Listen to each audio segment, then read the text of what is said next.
তো সকলে মিলে আরেকবার হয়ে যা কেমন? বাবা বলে না কি, বাবা বলে না কি,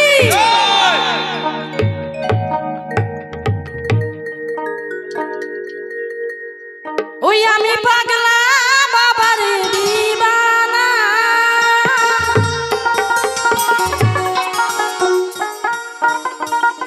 কি সুন্দর বানাইছে আসর খানা,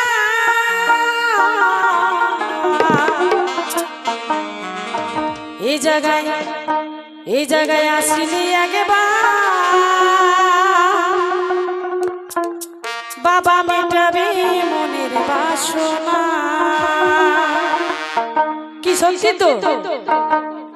এখানে যতগুলো মায়েরা বাবারা বসে আছে, ওই বাড়ির টেনশন কি আছে মাথায়? নেই, তাই না? তাই কি বলেছে